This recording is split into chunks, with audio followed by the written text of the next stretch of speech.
최고의 복지는 이웃, 최고의 복지는 이웃이라는 제목으로 하나님 말씀 증거하도록 하겠습니다. 스바냐서의 배경을 보면은 전제가 요시야의 부흥이에요. 요시야의 불꽃이 확 타오른다. 16대 왕인데 그게 가능했던 것이 스바냐 때문이다. 뭐 그런 거죠. 다시 타오르게 되자. 그래서 스바냐서의 부흥은 요시야 때의 부흥 같이 우리도 부흥할 수 있다. 요시야 때 불타오른 것 같이 우리도 불타오를 수 있다. 그게 핵심입니다. 그게 구원이죠. 근데 우리가 눈에 보지만 구원의 완성은 내가 축복의 통로가 되는 거고 또 다른 사람도 축복받는 겁니다. 그래서 창세기 12장 3절이죠. 모든 족속이 너로 말미암아 복을 받을 것이다. 이게 구원의 완성입니다. 이거 해야 나도 온전한 구원이 된다라는 거예요. 그리고 이걸 통해서 모든 족속들이 다 구원받고 복받는 존재가 된다. 그러니까 항상 이스라엘을 얘기하고 유다를 얘기할 때는 주변을 얘기할 수밖에 없겠죠. 왜요? 너로 인하여 모든 족속이 복받아야 되니까. 그 내용입니다. 근데 이들이 복 못 받을 존재잖아요. 그러니까 복받게 만들라는 거죠. 4절부터 7절까지는 우리가 잘 아는 블레셋. 블레셋은 유다 지파 남쪽에 그 왼쪽에 있었죠. 지중해 쪽에. 거기에 있는 5개의 성, 그게 블레셋. 8절부터 11절은 요단 동편 쪽에 있지 않습니까? 모압과 암몬. 이거는 롯이 자기 딸하고 뭐 나와가지고 생긴 민족 아니에요. 그죠? 동쪽 민족. 그 다음에 구스는 뭐 이디오피아니까 남쪽이겠고, 아수르는 북쪽이겠죠. 그래서 동서남북을 대표로 뽑은 것 같아요. 동서남북에 있는 열방들을 다 구원시키는 일에 쓰임 받아야 된다. 이거를 말해주고 있다라는 것입니다. 그래서 그 잘 보면요, 여러분 인접한 국가가 참 힘든 거죠. 지구본을 한번 돌려보십시오. 돌려보면은 인접한 국가 중에서 친하게 지내는 나라가 있나요? 우리 한국하고 일본이 친한가? 중국하고 친한가? 아닌 것 같은데. 프랑스하고 독일하고 안 친한 것 같은데. 제가 볼 때 잘 보니까 친한 나라, 국경을 접하면서 친한 나라는 미국하고 캐나다 정도? 제가 잘못 알고 있나요? 미국, 캐나다는 별로 싸우는 것 같지 않던데. 그죠? 뭐 그 정도 빼놓고는 국경을 접한 나라치고 이렇게 별로 이렇게 원만한 관계를 맺는 게 없다라는 것입니다. 그러므로 영성이란 건 뭐냐? 이웃과의 관계예요. 이웃을 어떻게 잘 처리할 수 있느냐, 그게 영성이라는 것입니다. 그래서 이웃이란 게 뭐예요? 관계죠.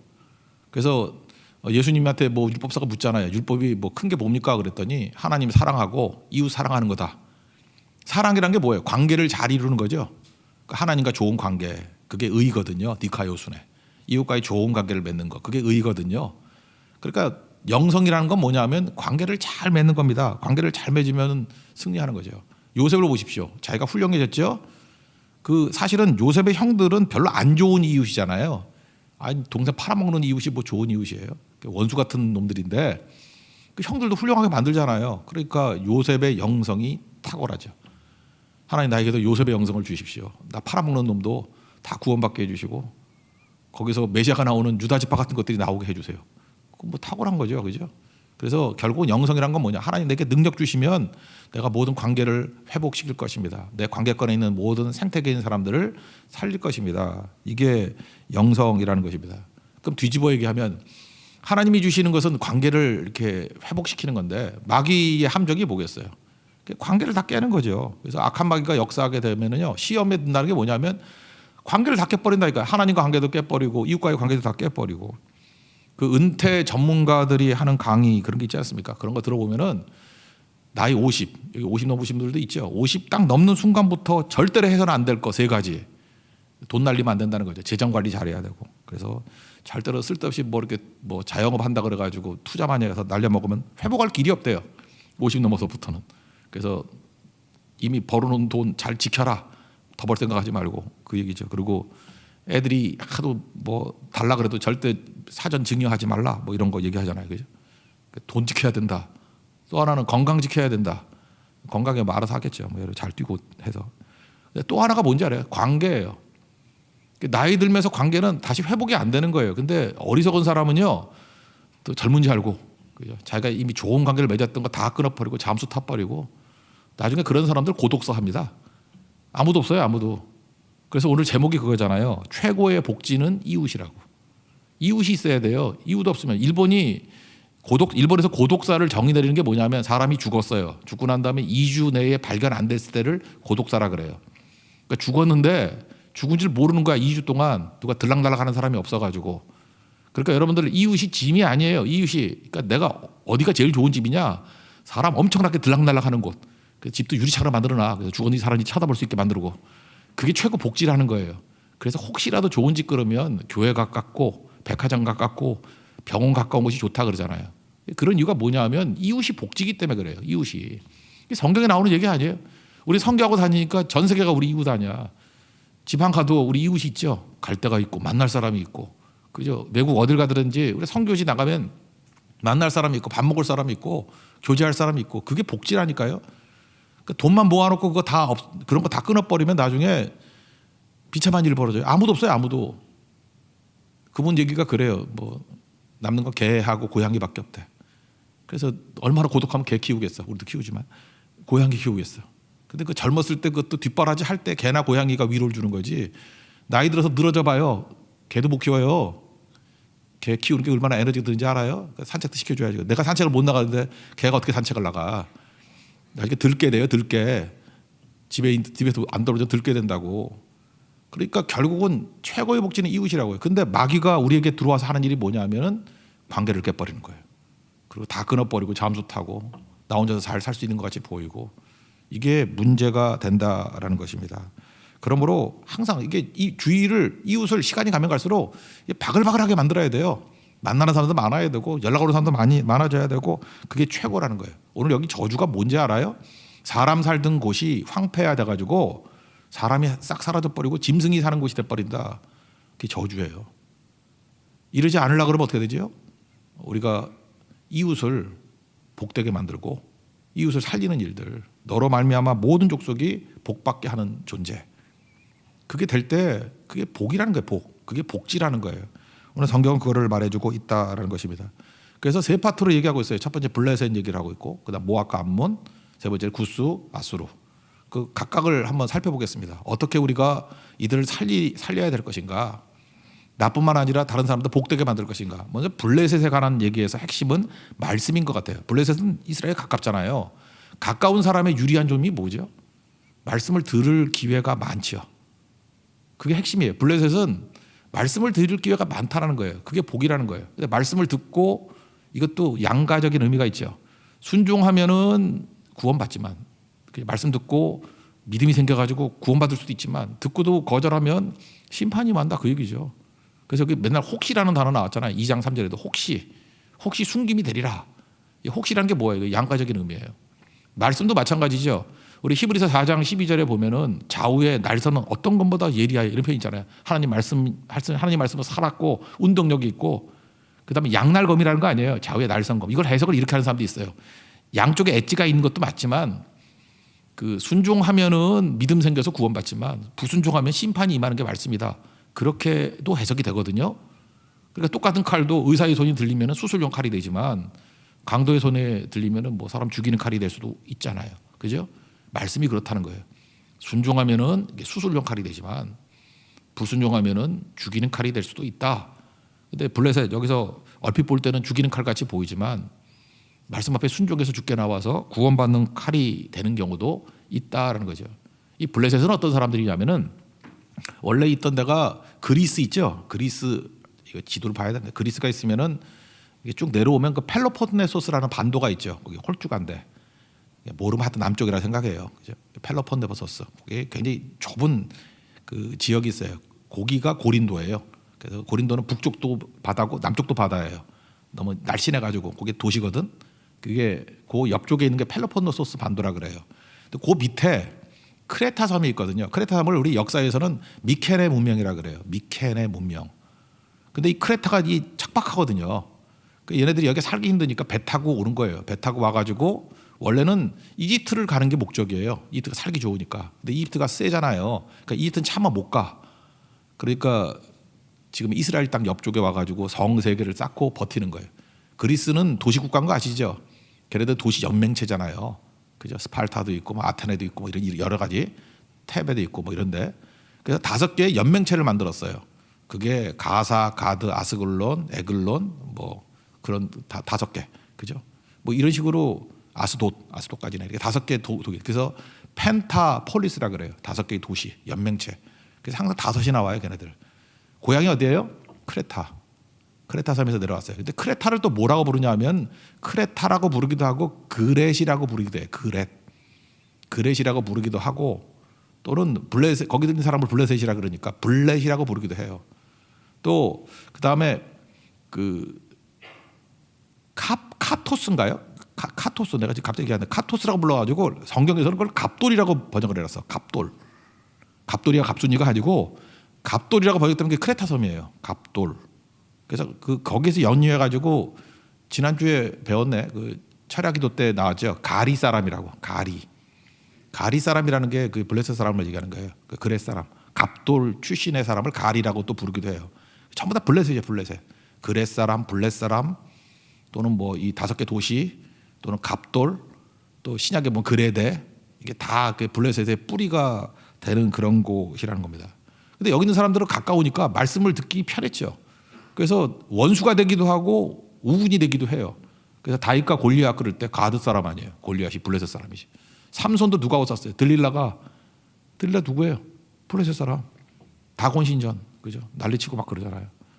그래서 이들에게 말씀이 잘 들리니까 블레셋 사람 가운데 믿는 사람이 제가 볼 때 제일 많아요. 이스라엘 이웃 가운데 블레셋 사람 가운데 하나님 믿고 돌아온 사람이 제일 많아요. 대표적인 것들이 언약궤 이렇게 블레셋이 뺏어갔을 때 다곤신전에 있을 때 다 목치고 손목치고 쓰러뜨리고 다 그러죠. 그럴 때 누가 가져가요 이걸? 오벳에돔. 근데 기억나십니까? 가드 사람 오벳에돔. 뭐 모르면 말고 하든 간에 그죠? 그러니까 그 하나님 잘 믿었잖아요. 그 사람도 가드 사람이에요. 블레셋 사람인데 하나님 언약궤를 20년 넘게 갖고 있었다고. 그죠? 그런 사람 성경이 굉장히 높이 평가하죠. 그죠? 오벳에돔. 또 누가 있죠? 압살롬에게 쫓겨갈 때 그때 그 다윗을 호위했던 사람들이 600명이 있었는데 그 600명이 누구예요? 그 블레셋 사람들이에요. 그렛 사람과 블렛 사람들이에요. 그 사람들이 이렇게 호위를 했다 그런 거 나오고. 그다음에 여호야다 반정할 때 가리 사람, 그 사람도 블레셋 사람이고. 아, 또 있네. 압살롬 도망갈 때 그 참모 하나가 있었죠. 그 이때라는 사람. 그 사람도 가드 사람 이때라 그러고. 그렇게 참 다윗은 자기 인생에서 그 블레셋과의 관계를 끌어버리면 설명이 안 되는 사람이에요. 골리앗도 대적이었지만 또 블레셋과 가지고 또 아기스 왕 밑에서 또 잘 또 보호도 받았잖아요. 그때 인맥 때문에 그런지 모르지만 왕이 되고 난 다음에도 블레셋에서 굉장히 많이 망명을 했는 것 같아 다윗에게. 그래서 압살롬 반역할 때에도 그 이스라엘 사람들은 호위 안 하는데 그렛 사람과 블렛 사람이 600명이 호위해주고 도와주고 이때라는 사람이 와가지고 또 아이디어 제공해주고 제갈공명 같이 그죠 이렇게 해주고. 그러니까 이게 무슨 얘기입니까? 그들은 말씀 들을 수 있는 기회가 있었다라는 거예요. 그러니까 블레셋은 말씀이죠. 말씀 들을 기회가 있어가지고 말씀으로 돌아온 사람도 굉장히 많더라. 그러니까 우리가 할 일이 뭐예요? 우리 주변에 블레셋 같은 상황이 있을 수 있죠. 내 바 딱 붙어가지고 힘은 또 엄청 세. 우리 맨날 괴롭히고 죽이려고 그러고. 그러니까 우리보다 좀 힘이 더 센 존재라고 생각하면 좋겠어요. 우리보다 돈도 더 많고 영향력도 있고. 그럼 우리 기가 죽잖아요. 아, 내가 무슨 일을 할까? 아니에요. 거기서 피할 수도 있어요. 그 도움 받을 수 있어요. 근데 거기에서 말씀을 증거했더니 이렇게 많은 동역자들이 몰려들잖아. 그래서 블레셋 사람 가운데 상당수가 이스라엘로 편입이 돼가지고 이스라엘 사람이 된 거예요. 나중에 하나님 백성이 된 거라고. 이유가 뭐죠? 말씀을 증거했기 때문에. 그래서 여기서 보니까 블레셋을 설명할 때 뭐라고 설명하냐면 말씀으로 친다 이런 표현을 써요. 말씀으로 치리니. 5절 한번 읽겠습니다. 시작. 해변 주민 그렛 족속에게 화잇을 진저 블레셋 사람이 땅 가나안아 여호와의 말씀이 너희를 친하니 내가 너를 멸하여 주민이 없게 하리라. 그러니까 말씀이 양가적인 의미가 돼요. 좌우의 날성검이라고 그랬죠. 양날검. 심판도 되지만 믿으면 구원이 되는 거예요. 그러니까 우리가 할 일이 뭐죠? 열심히 말씀 증거해야 됩니다. 근데 그 말씀은요 양날의 검이라니까요. 믿고 구원 받을 수도 있는 중요한 말씀이기도 하지만 그 거절하는 사람들에게는 심판이 임하게 된다는 거예요. 뭐 언제나 그렇죠. 그래서 하나님 말씀 증거하는 종 되기를 원합니다. 그래서 은혜를 받으면 철저히 받아야 돼요. 우리 요아스 왕 얘기했잖아요. 40년 왕 생활할 때 여호야다 밑에 있을 때 39년 동안에는 하여튼 겉으로는 은혜를 받았어. 근데 은혜가 이렇게 껍데기만 머물러 있는 거예요. 절질 않았어. 속까지 들어가질 않았어. 딱 1년 동안 여호야다 제사장 죽고 난 다음에 1년 동안 지멋대로 하다가 정말 비참한 죽음을 당하잖아요. 그래서 은혜를 헛되이 받으면 안 되죠. 그냥 뼛속 깊이까지 절어져야 돼요. 그죠? 은혜의 젓갈이 돼야 돼. 젓갈이. 그래야 되는 거죠. 그러지 않으면 말씀 듣는다고 다 되는 게 아니에요. 말씀 듣고 말씀 듣고 그냥 여기서만 머무르면은 여러분 가룟유다 될 가능성이 커요. 가룟유다도 말씀 다 들었잖아. 근데 말씀이 이렇게 젖어가지고 젓갈이 돼버려야 돼. 그럼 다윗 되는 거예요. 그럼 베드로 되는 거라고. 하나님 앞에 쓰임받는 종이 되겠죠. 하나님 앞에 이런 모습이 있길 원합니다. 그러지 않으면 다 빼앗겨서 뭐라 그래요? 뭐 짐승자리 된다 그런 얘기죠. 그래서 우리가 할 일이 뭐죠? 말씀을 전파하라. 때를 어떤지 못 어떤지 항상 힘쓰라. 디모데후서 4장 2장 2절. 말씀을 전파하라. 때를 어떤지 못 어떤지 항상 힘쓰라. 그리고 뭐야? 생수의 강이 흐르듯이 말씀의 강이 흐르도록. 그러니까 우리가 할 일이 뭐예요? 자꾸만 말씀 증거하는 거예요. 이런 같이 이렇게 새벽마다 이렇게 말씀 듣고 그죠? 계속 말씀 들어야 돼. 말씀이 흐르게, 말씀을 전하게. 어떤 방법이신데? 그러면 내 주변에 있는 블레셋 같이 소망 없는 민족들이 대거 하나님 백성으로 이렇게 합류하고 주의 백성으로 서게 된다는 것입니다. 실제로 블레셋 사람들은 나중에 믿는 사람들이지만 의리 하나는 최고였던 것 같아요. 그죠? 다윗이 최고 약화되고 어려움 됐을 때도 항상 하나님 편에 서가지고 잘 쓰임 받잖아요. 지금도 그런 것 같아요. 지금 팔레스타인 쪽에 있는 그쪽에 크리스찬들이 좀 있어요. 그죠? 생명 걸고 그들 날 예배 드리는 거 한번 본 적이 있었는데 엄청나게 믿더라고.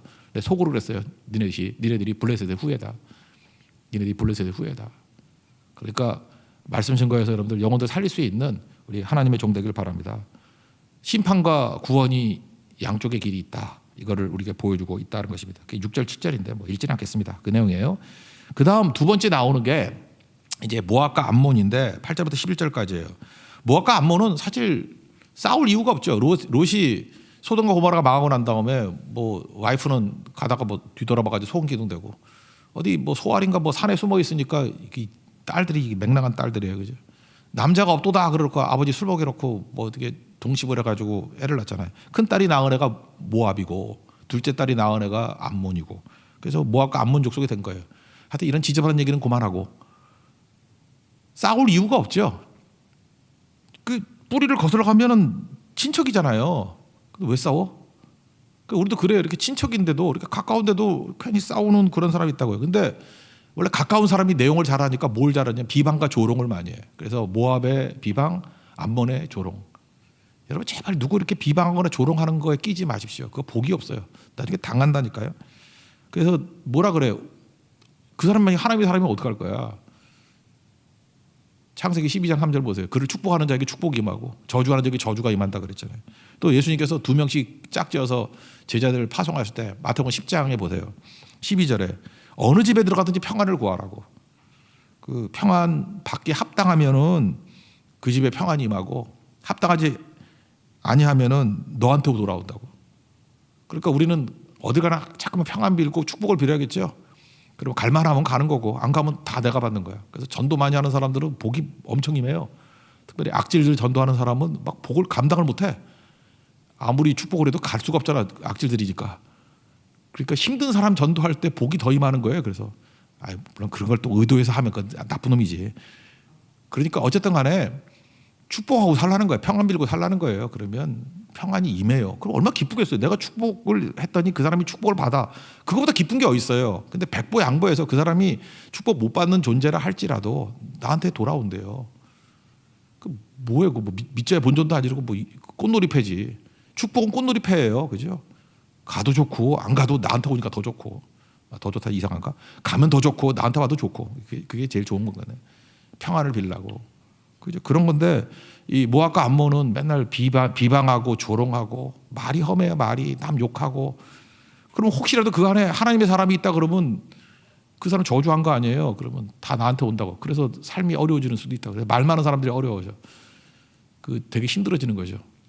저도 입에 지퍼를 달아야겠어. 절대 나쁜 소리 하지 말고. 그죠? 나쁜 소리 하지 말고. 항상 축복하고 평안을 빌고. 그거 해야 됩니다. 우리 교회가 그래야 돼. 교회가. 우리 생태계가 살기 위해서는 절대 나쁜 소리 하지 말자고. 비방하지 말고 조롱하지 말고 축복하고 평안 빌고 그러면 살겠죠. 그 얘네들 비방하고 조롱하다가 망했어요. 망한 얘기는 샘플 하나 읽어볼까? 9절 10절 읽읍시다. 시작. 그러므로 만군의 여호와 이스라엘의 하나님이 말하노라. 내가 나의 삶을 두고 맹세하노니 장차 모압은 소돔 같으며 암몬 자손은 고모라 같을 것이라. 찔레가 나며 소금 구덩이가 되어 영원히 황폐하리니 내 백성의 남은 자들이 그들을 노력하며 나의 남은 백성이 그것을 기업으로 얻을 것이라. 그들이 이런 일을 당할 것은 그들이 만군의 여호와의 백성에 대하여 교만하여 졌습니다.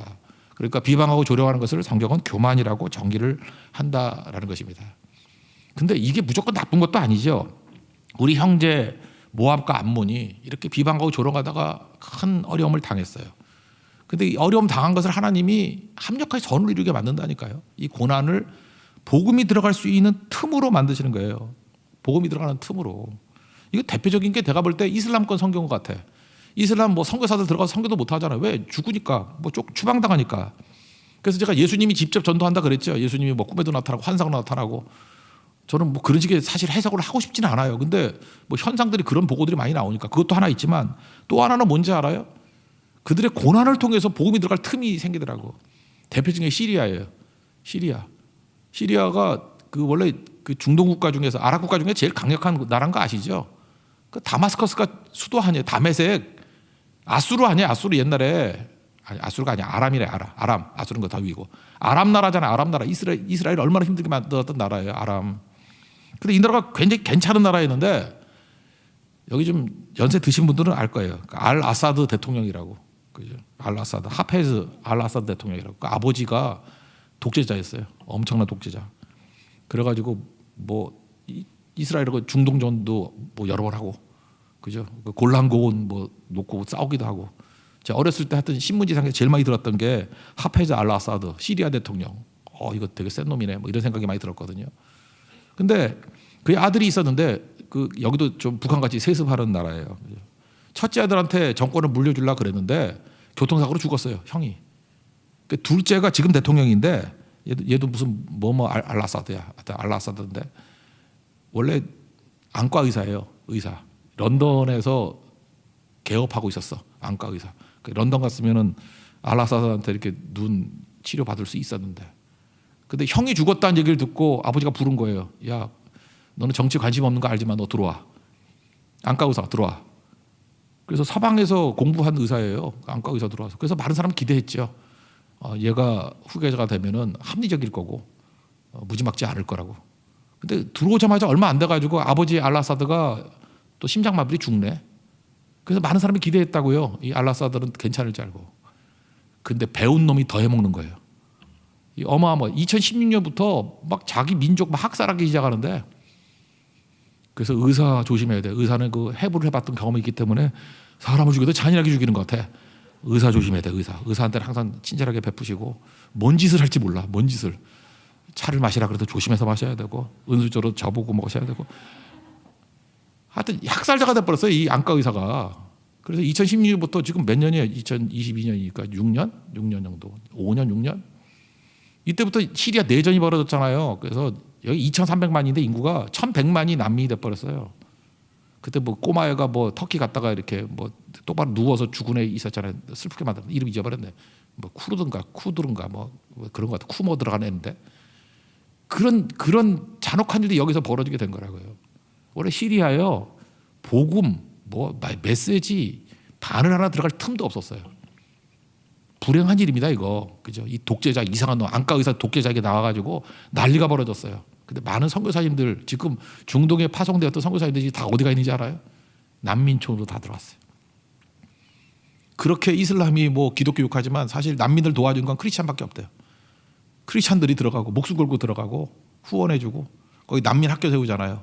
거기서 애들이 오니까 부모하고 떨어지니까 예배를 가르치고 말씀을 가르치고 난민촌에서 부흥이 일어나고 있어요. 왜? 관계가 다 끊어져 버렸으니까.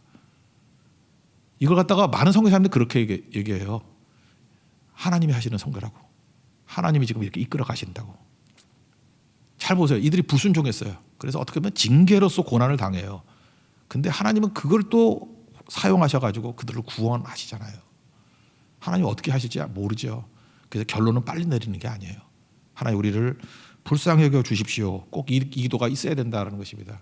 그래서 결국 이들이 다 모여서 뭘 한다는 거예요. 예배드린대. 예배. 놀라운 거 아니에요. 예배드린다고. 난 이게 너무 감격스러워요. 11절 다 같이 읽겠습니다. 시작. 여호와가 그들에게 두렵게 되어서 세상의 모든 신을 쇠약하게 하리니 이방의 모든 해병 사람들이 각기 자기 처소에서 여호와께 경배하리라. 이들이 예배드리는 일들이 벌어진다는 것입니다. 그러니까 우리가 참 놀라운 일이죠. 여러분 우리 교회 성도들이 이 개념을 잘 알고 있는데 제가 혹시 나가가지고 이렇게 대화가 통하라고 내가 설명해 줄게요. 2021년, 2020년, 뭐 작년, 재작년 우리 한국교회 요즘에 뭐 코로나 때문에 이렇게 교류도 안 하지만 혹시 젊은이들 보면 한국 교회에서 제일 큰 화두가 됐던 게 뭔지 아십니까? 선교적 교회라는 개념이에요. 미셔널 처치. 근데 이 미셔널 처치 이게 별게 아니고요. 우리 교회에서 뭐 몇십 년 동안 제가 하여튼 사역하면서 몇십 년 동안 외쳤던 내용 그 얘기예요. 뭐냐면 선교의 주도권은 하나님께 있다는 거예요. 선교는 하나님이 하신다. 선교는 하나님이 하신다. 하나님이 이끌어 가신다. 사도행전 같이. 그게 1차적인 내용이고 두 번째가 중요한 건데 우리 교회들은 당연한 거죠. 선교는 예배예요. 선교는 예배다. 그러니까 예배 드리게 만드는 게 예배자 세우는 게 선교라는 거예요. 그 대표적인 분이 그 존 파이퍼라는 분이 계시는데 존 파이퍼가 그런 얘기했어요. 예배가 가장 선교적이다. 그 선교는 이렇게 정의를 했어요. 예배가 없는 곳에 예배가 있게 하는 것. 존 파이퍼의 정의예요. 뭐 우리 정의하고 뭐 다르게 보였어요. 우리 뭐 벌써 몇 년 전부터 했던 얘기인데, 그죠? 그게 선교적 교회 개념이야. 하나님이 주도하신다. 선교는 예배다. 예배 심는 거다. 우리 네팔 선교 어떻게 해요? 가가지고 예배 드리는 거 아니에요? 대만 선교 뭐예요? 마지막으로 다 같이 모여서 함께 예배자. 각 나라 백성들이. 그렇다 그러면 우리가 지금 제주 선교도 그렇고 고성 선교도 그렇고 이렇게 팬데믹 때문에 못 움직인다 그러면 우리가 소수가 가가지고 예배를 심으면 돼요, 같이. 그래서 우리 과제를 줄 거예요. 가가지고 적어도 1박 2일 동안에 2번은 예배를 드려라. 그리고 누구 방문해라. 그리고 예배 드리기 힘들다면 기도를 신고 와라. 예배를 신고 오든지 기도를 신고 와라. 이게 바로 뭐예요? 이게 선교적 교회의 개념이라고. 하나님이 이끄신다. 어떻게 일하실지 모르니까 하나님께 맡겨라. 하나님께 이끄시고 우리가 해야 될 그것들을 예배 신고 기도 신고 하다 보면 하나님이 일하실 것이다. 그리고 뭐예요? 예배자 세우는 게 우리 목적이라는 거예요. 가서 여러분들 가서 예배 잘 드리는 게 선교입니다. 지금 어려운 교회들 있잖아요. 가셔서 같이 예배 드려주세요. 같이 예배하면 하나가 돼요. 예배하면 성령이 임재하셔요. 예배하면 하나님께서 길을 이끌어 가신다고. 이게 누구 모델이에요? 우리 형제 자매들인 모압과 암몬 모델이라고. 그들이 불순종해서 얻어 터지게 되는데 그것이 기화가 돼가지고 마음이 열려서 예배자가 되더라. 결국 하나님이 승리하신 거죠. 그 내용을 말씀하고 있다는 것입니다. 그러니까 두 번째 내용은 뭐예요? 예배죠. 모든 기회를 예배의 기회로 삼아라. 모든 기회를 예배의 기회로 삼아라. 블레셋은 말씀 심어라. 양날의 검이다. 거기서 엄청나게 믿고 나오는 사람이 있을 것이다. 물론 심판당하는 사람도 있지만 여기도 예배 거절하는 사람은 다 싸그리 심판이에요. 그리고 거기서 예배하는 사람들은 구원받게 될 것이다. 즉 구원을 얘기하고 있는 겁니다. 세 번째를 하려고 그러는데 시간이 많이 갔는데 대충 이건 어저께 얘기하고 똑같은 거예요. 여기는 구스하고 아수르인데 자기 부정이에요. 나를 지우면 강해진다. 뭐 어저께 다 했으니까. 여러분 출애굽기 3장 14절에 보면 모세가 하나님 만날 때 딸기랑 불꽃 가운데서 하나님 이름이 뭡니까 그랬더니 나는 스스로 있는 자다. 그러죠. 출애굽기 3장 14절. 그래서 I am who I am. 이게 하나님 이름이에요. 나는 스스로 있는 자다. 근데 요거를 그대로 따가지고 나도 스스로 있는데 그러면서 이 건방 떠는 놈들이 있다는 거예요. 그게 구스 아수르. 힘이 있다고. 그러니까 내가 하나님이라고 외치는 자들. 그런 거죠. 내가 하나님. 그러니까 이렇게 하면 안 된다는 거죠. 자기를 지워야만 요시아의 불꽃 같은 부흥이 일어난다. 15절만 읽겠습니다. 시작. 이는 기쁜 성이라 염려 없이 거주하며 마음속에 이르기를. 이거부터 시작. 오직 나만 있고 나 외에는 다른 이가 없다 하더니. 됐어요. 거기까지만. 그래서 황폐해졌다는 얘기인데 이게 지금 출애굽기 3장 14절에 나오는 하나님이 나는 스스로 있는 자니라에 자기를 집어넣은 거예요. 오직 나만 있고 나 외에는 다른 이가 없다. 누가? 이 건방 떠는 아수르가, 이 건방 떠는 구스가. 우리도 그러잖아요. 천상천하 유아족도 그러고 나밖에 없다 그러고 내 인생은 나의 것, 내가 왕이야. 그러면 작살난다는 거예요. 그러니까 어떻게 하면 돼요? 부흥이 일어나고 불꽃이 타오르, 요시아의 불꽃이 타오르기 위해서는 나를 부인하는 거, not I, but Christ. 그때 부흥이 일어난다는 거예요. 그 오늘 사실 그 열방의 심판같이 보이지만 이걸 자세히 살펴보면요, 블레셋을 주님이 사랑하셔요. 하나님이 사랑하셔요. 말씀으로 그들을 건져내라. 말씀 증거하면 분명히 수없이 많은 사람이 믿고 나올 거야. 구약에 예 들었죠. 그 다음에 네 형제들 모압과 암몬 비방하고 조롱한다 할지라도 물론 걔네 얻어 터질 거야. 근데 그 상처, 피 흘리는 자리에 하나님의 부흥의 기회가 있어. 어려움 당한 사람들 찾아가서 예배자로 세워라. 그러면 살아난다는 거죠. 그리고 아수르같이 힘세고 구스같이 힘세다 그래가지고 건방 떠는 놈도 있지. 내가 하나님이야. 내 주먹을 믿어. 저러면 망하는 건데 중요한 게 뭐죠? 자기를 지워버리고 세례요한의 영성을 가지고 오직 예수뿐, 오직 예수님밖에 없습니다. 하나님께 영광과 찬송을 돌리면 부흥이 일어난다. 그러니까 그러니까 요약하면 부흥의 길은 세 가지가 뭐예요? 말씀, 두 번째 예배, 세 번째 나를 지우는 것. 그럼 크나큰 부흥이 일어나게 된다는 것입니다. 이런 부흥을 맛볼 수 있는 믿음의 신실한 종 되기를 축원합니다. 자리에서 일어나겠습니다. 우리 2월달, 3월달 걸쳐가지고 우리 성교지 또 갈 겁니다. 소수 가가지고 예배를 신고 또 기도를 신고 해서 참된 요시아의 불꽃이 타오르게 해달라고 우리 마음속에 그 마음을 그렸으면 좋겠습니다. 내가 만민 중에 찬양하겠습니다.